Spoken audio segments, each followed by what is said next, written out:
So mink oil is a popular conditioner used to replace fats, oils, moisture into leather to help it maintain its flexibility and strength.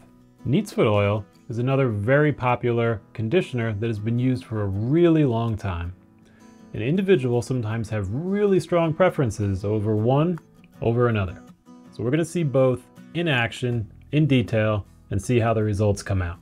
That way you can decide for yourself what works best for whatever you're working on. So here we have mink oil.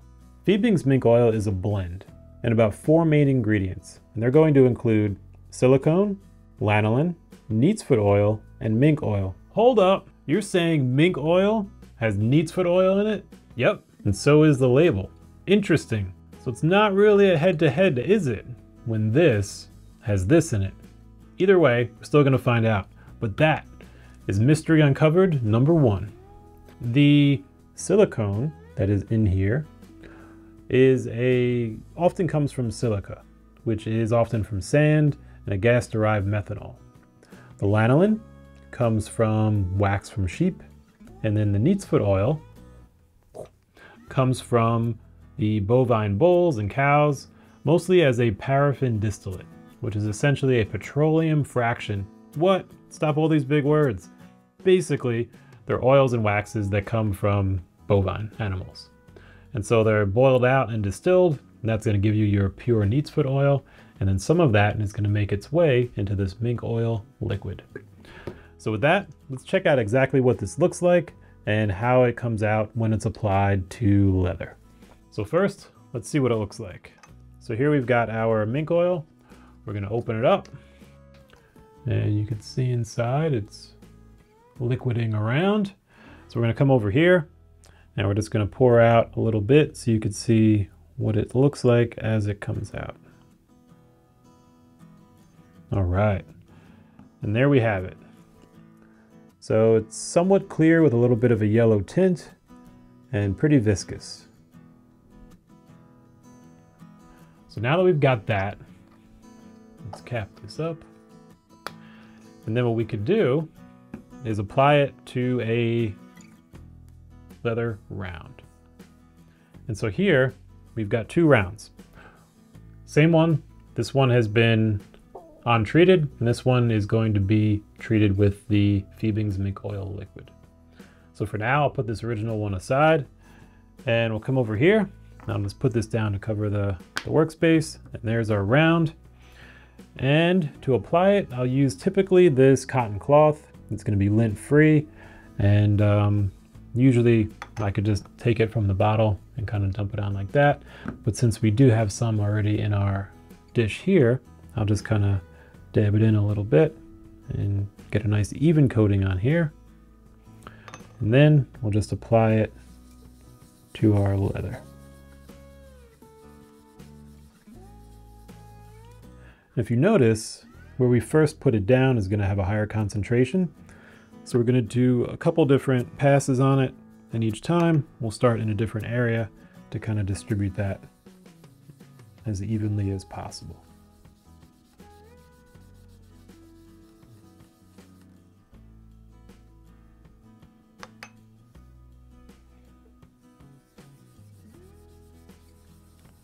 All right. We don't want to put too much in there because leather is a fiber and it will only absorb so much. We don't want it coming out later. We don't want to be too shy as well, so gauge how dry your leather is and how much it really needs. And then what I'll do is I'll usually give one more kind of pass in the end and just go over everything again. Try to make it as evenly applied as possible.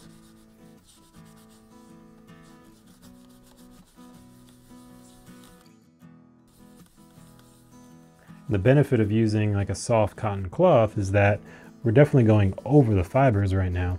And so we don't want anything that's abrasive, because then that'll essentially mark up your fibers, and leave some permanent abrasions that you definitely don't want. Unless you do, in which case, go for it. All right, so here we have our example of the Fiebing's mink oil. Here's our sample that we had just put it on. If we look at the original, going to be a pretty big color difference. This is the untreated, this has the mink oil. But of course, it's fresh, so it's going to be darker. So what does it look like after it dries? Well, I got you covered. Because here is a sample of dried mink oil, about a little over 24 hours. And so we could see some pretty big differences once it dries. So if we put down the middle one and look at the before and the after, we could see it's relatively close in terms of overall color change. So that's great, because with mink oil, we can get a good conditioner without significant color change. And then at least on this type of leather. Certainly try it on yours. It may be similar, it may be a little bit different. So now let's take a look at Neatsfoot oil. So Neatsfoot oil is essentially an oil that comes from bovine bulls and cows.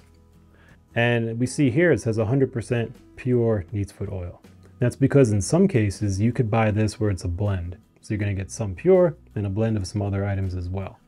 Generally, those items that are added aren't going to be, natural. Maybe some are synthetic or petroleum based. So usually if you're going to use Neatsfoot oil on leather, you're going to want to make sure it's the pure Neatsfoot oil type that has no additives or any other blends put to it. So let's check out what this looks like. So here we have our dish and an eyedropper. Now this Neatsfoot oil container, while very sturdy and helpful, is also very tricky to pour. So instead of pouring this, what I'm going to do is I'm going to eyedropper this one so you can see what it looks like without it getting all over the desk. So here we have some in the eyedropper, and we'll kind of drop it in so you could see the Neatsfoot oil up close. So there you've got it. Similar to the mink oil, it's a relatively clear liquid with a little bit of a yellow hue to it, and it's pretty viscous.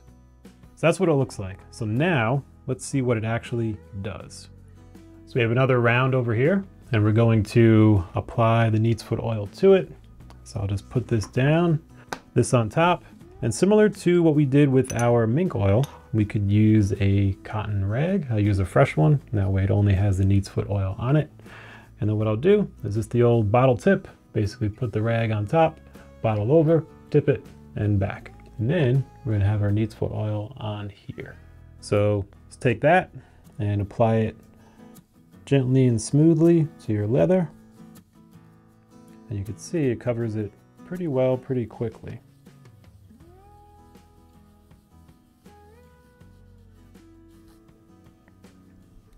And I'll do maybe a little bit of another one, but I don't want to go too much because it's already got a good amount. So this time I'll just kind of mush this around the cotton a little bit so there isn't so much on the end, and then just do another quick full pass all the way through. Spin this around and give that a nice application there. Make sure you get all your edges and the nooks and the crannies, but it's pretty easy. And then we'll get that. All right, so there we've got it. Here's our Neatsfoot oil applied to the leather material. So let's compare that to what it looked like beforehand. So here we go. We have our untreated leather, and then here is treated with Neatsfoot oil. Now certainly because it was just applied, it's going to be a little bit darker. So let's check out what it looks like after around 24 hours of drying. So here's what it looks like after 24 hours of drying. Clearly lighter than our recent application. So let's take a look at the before and after. And even here, I left a line, you could see a little bit of the before as well, just for some contrast on the exact same piece. But essentially, we have our before and our after. So it's going to be a little bit darker than initially applied.